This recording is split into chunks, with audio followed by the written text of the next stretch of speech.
Who should actually reach for the Nikon Fieldscope 82mm ED body? Who would be better off putting their money elsewhere? And does it really make sense for a regular outdoor enthusiast who isn't chasing professional-grade images? Those are the questions that keep most of us up at night when we're scrolling through endless options, wondering if a $2,000+ investment will actually improve our time in the field or just gather dust in the garage. Link is in the description if you want to check the product details on Amazon, and I'm going to walk through the real-world trade-offs so you can decide whether the price tag is justified for your own adventures. First off, let's talk about the kind of situations where a field scope like this becomes more than a novelty. Imagine you're out on a coastal birding trip, the wind is whipping, the humidity is climbing, and you've just spotted a rare gull perched on a distant rock. You pull out a scope that isn't waterproof or fogproof, and within minutes you're dealing with a blurry, misted view that ruins the moment. The Nikon Fieldscope's 100% waterproof and fogproof construction means you can keep it sealed in a rainstorm or a misty marsh without worrying about condensation ruining the optics. That's not a nice-to-have feature, it's a practical safeguard for anyone who spends time where weather can change in an instant. Now, who actually benefits from the 82mm aperture and the high-resolution lenses? The aperture size gives you a brighter image compared to many smaller spotting scopes, which translates to clearer detail when you're tracking moving wildlife at dawn or dusk. Hunters who need to identify game at the edge of a clearing, birders trying to read subtle plumage differences, or even marine observers scanning for a pod of dolphins all gain a tangible advantage. The multi-coated optics push out stray reflections, so the image stays crisp even when you're looking at high-contrast subjects like a white-tailed deer against a dark forest backdrop.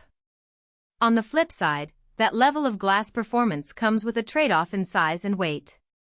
The all-metal construction gives the scope a rugged feel, but it also adds heft. You'll notice a difference when you're hiking a long ridge trail with a backpack already at capacity.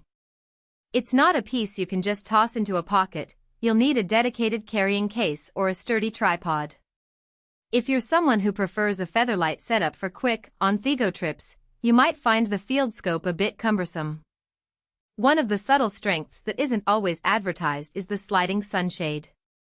In bright midday sun, internal reflections can wash out the image, especially when you're looking at something high contrast like a white bird against a blue sky. The sunshade slides into place and blocks stray light without needing a separate accessory, which means fewer moving parts to lose or break. In practice, I've seen it cut glare enough that the image stays sharp even when the sun is low in the sky and the view is angled upward. It's the kind of feature that only shows its value after you've been in a situation where glare would otherwise ruin the shot. Let's talk about price. The Nikon Fieldscope sits in the upper end of the hobbyist market, and that's not accidental. You're paying for a combination of high-grade glass, weather sealing, and an all-metal chassis that can survive a drop from a modest height without denting.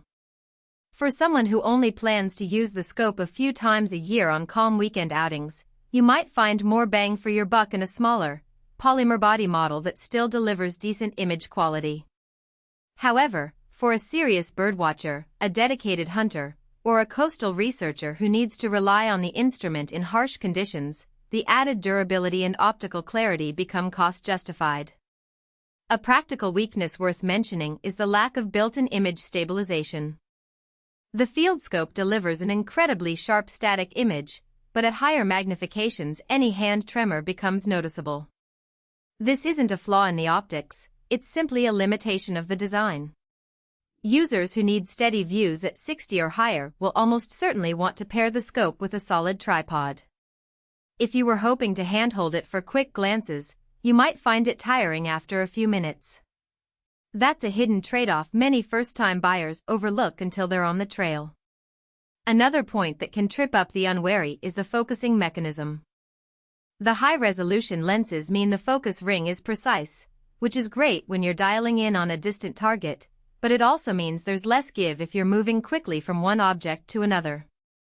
The learning curve is modest, but you'll need to practice smooth adjustments if you intend to track fast-moving subjects like soaring hawks.